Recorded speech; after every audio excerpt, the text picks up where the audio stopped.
Buenas, mi nombre es John Frey Pestaña Córdoba, soy estudiante de agronomía y el tema a exponer es la especie de planta hospedadora en el cultivo de cedros de Coniferiporia Weri. Bueno, principalmente vamos a hablar de la clasificación taxonómica. Denominio, eucariota, reino, fungi, filo, basidiomicota, clase, Agariacomicetes, orden, Polyporare, familia, Polyporaceae, género, Coniferiporia, especie Coniferiporia Weri. Bueno, características biológicas. Cuando hablamos de grupo, es un hongo basidomiceto que forma parte de la categoría de los políporos, destacado por su habilidad para descomponer la madera muerta y viva, especialmente de coníferas. En la morfología, hablamos de cuerpo fructífero. Estructura de hongo del tipo estroma o fructífero, comúnmente con textura leñosa. Hablamos de la coloración. Cambia entre matices marrones y grises dependiendo del grado de madurez y las circunstancias ambientales. El heminóforo muestra poros en la parte inferior donde se generan las esporas. Estos poros son diminutos y pueden diferir en forma y dimensiones. El micelio forma principalmente en la madera creando una red que ayuda en el proceso de descomposición. Hablamos del impacto. El impacto que encontramos el ecológico puede tener un efecto considerable en la salud de los bosques, ya que ayuda en la degradación de los árboles enfermos o muertos, facilitando el desarrollo de nuevas plantas. Madera muerta, su actividad puede influir en la disponibilidad de madera muerta en los ecosistemas, lo que puede afectar a otras especies que dependen de este recurso. En la reproducción son asexual y asexual, y esta genera esporas tanto de manera sexual a través de heminóforo como asexual mediante los fragmentos del micelio, lo que le permite colonizar nuevos sustratos. Muchas gracias. Cordial saludo, mi nombre es Juan Esteban Agudelo Rodríguez y hoy dentro del diagnóstico presuntivo para el hongo Coniferiporia weyeri en el cultivo de cedro les voy a hablar sobre los signos y síntomas que este causa dentro del cultivo de cedros, valga la redundancia. Entonces, dentro de los signos encontramos una decoloración de la corteza, lo cual se puede ver a simple vista, como se aprecia en la imagen. Encontramos fructificaciones de los hongos, que es una reproducción agresiva del hongo. Encontramos hojarascas y residuos, lo cual se puede observar en el suelo de la plantación, una cantidad excesiva de hojas debido a la caída causada por el debilitamiento fisiológico. Y dentro de los signos también encontramos micelios de color marrón y entendemos que los micelios es un aparato o un órgano por el cual el hongo se alimenta. Dentro de los síntomas encontramos decoloración y necrosis y necrocrosis foliar, lo cual es una decoloración que inicia en el área foliar como un color amarillento y luego se va tornando de un color marrón, lo cual es la necrocrosis. Caída prematura de las hojas, como les comentaba ahora, cuando vemos una hojarasca o cantidad de residuos de este material vegetal en el suelo, es una caída prematura de las hojas causada por el debilitamiento fisiológico que causa el hongo en el árbol.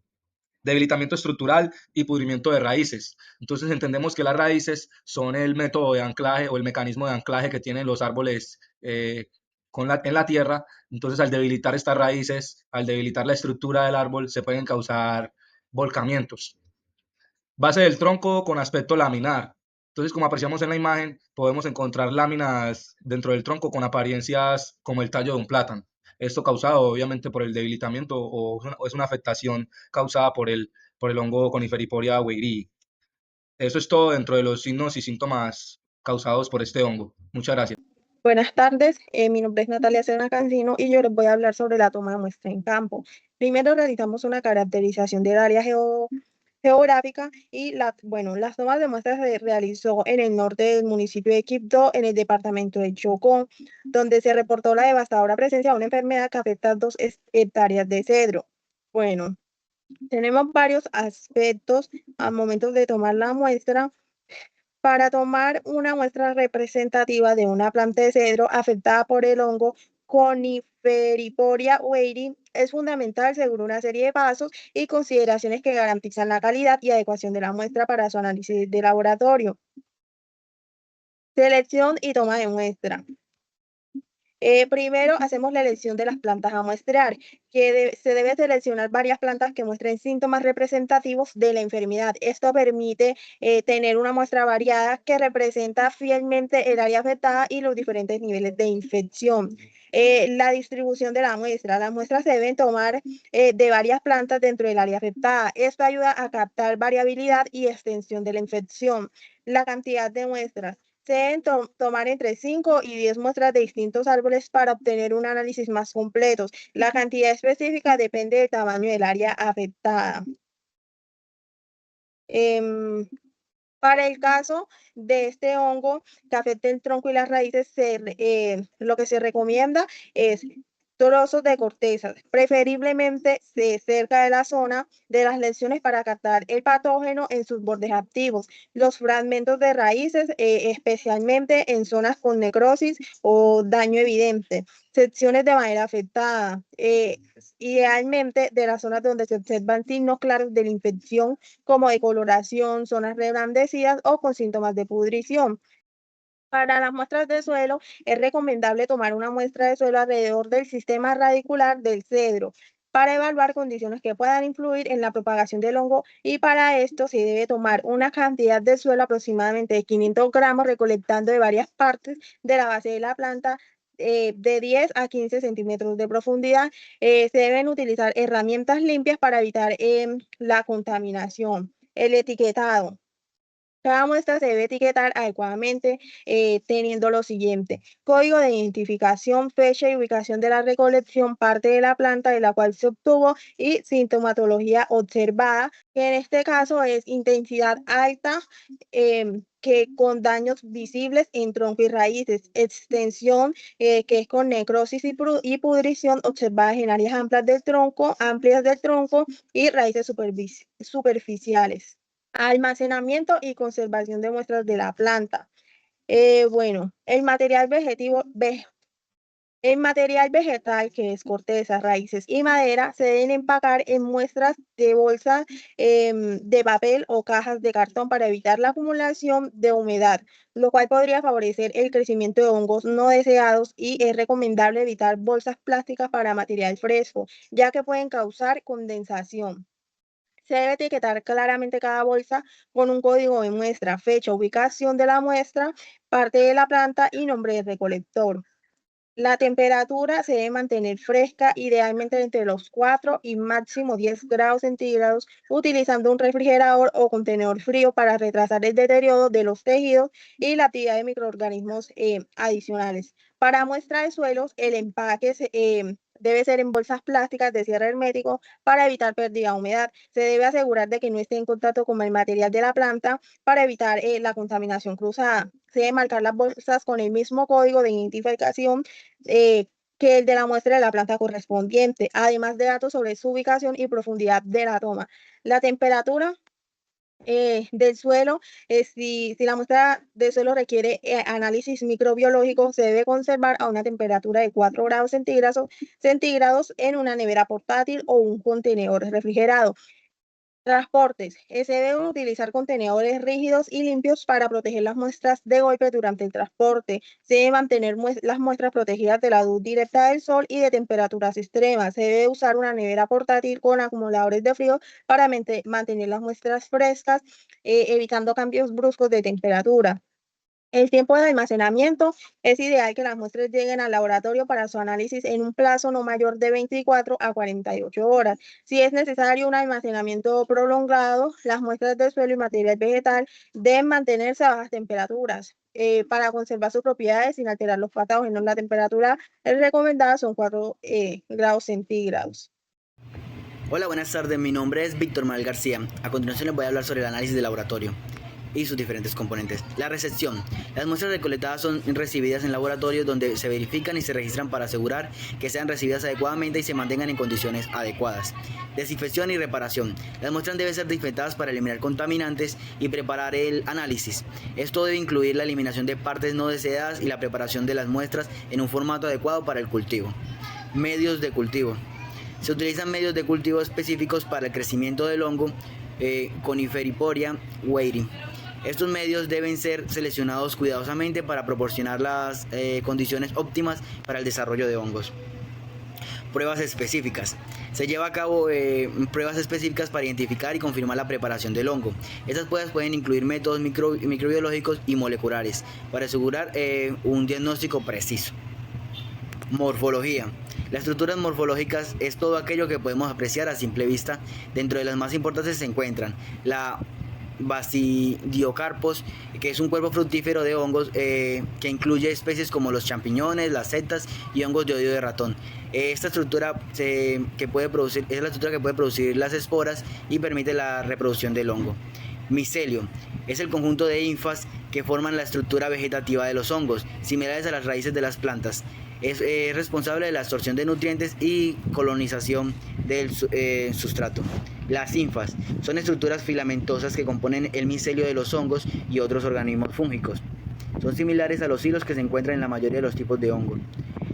Las Basidiocárporas esféricas son un tipo de cuerpos fructíferos de hongos que tienen una forma esférica o casi esférica. Estos hongos se caracterizan por producir esporas en estructuras llamadas basidios, que se encuentran en la superficie interior del sombrero. Muchas gracias, continúa mi compañero. Buenas noches, mi nombre es Andrés Felipe Palacios, estudiante de la carrera profesional de agronomía. Este es el curso de fitopatología. Hoy les voy a hablar un poco de la distribución geográfica. Claro. Dice que se encuentra presente en el centro de América y Sudamérica. La distribución geográfica se define como la fracción del espacio geográfico donde una especie está presente e interactúa de manera no efímera con el ecosistema. La presencia o ausencia de estas especies en el espacio geográfico está definida por factores biográficos, físicos y ecológicos. ¿Qué es una enfermedad cuarentenaria?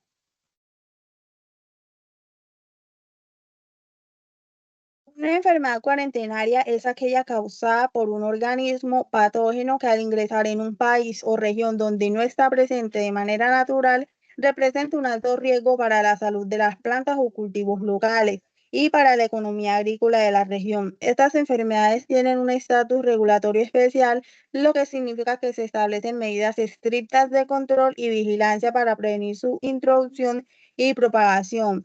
En términos de gestión fitosanitaria, las enfermedades cuarentenarias son aquellas que requieren de un control obligatorio por parte de las autoridades agrícolas.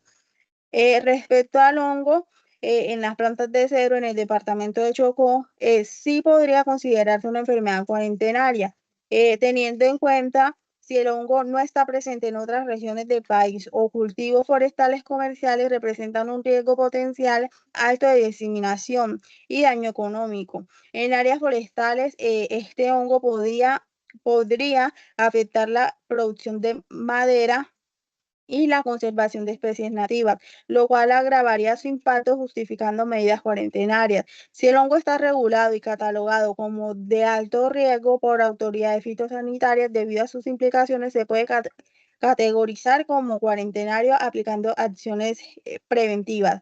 Por lo tanto, la infección en el cedro, en el Chocó, podría ser considerada una enfermedad cuarentenaria, sobre todo si existen antecedentes de su propagación en especies forestales de importancia económica y ecológica en otras regiones.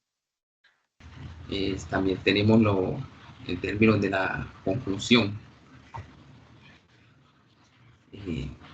Hablamos de un hongo que está muy presente en el medio ambiente y en los forestales, que es el hongo llamado Coniferiporia guari. Es una especie que está presente y representa una amenaza significativa para las plantaciones de cedro con la capacidad de causar daños devastadores debido al podrimiento de las raíces. La identificación adecuada en campo, la recolección de muestras y los análisis de laboratorio son pasos esenciales para confirmar la presencia de este patógeno. Su clasificación taxonómica y el estudio morfológico proporcionan información clave para entender un comportamiento. Asimismo, la posibilidad de considerarlo como una enfermedad o aternaria. Resalta su potencial impacto negativo en la economía forestal y los ecosistemas. ¿Ya?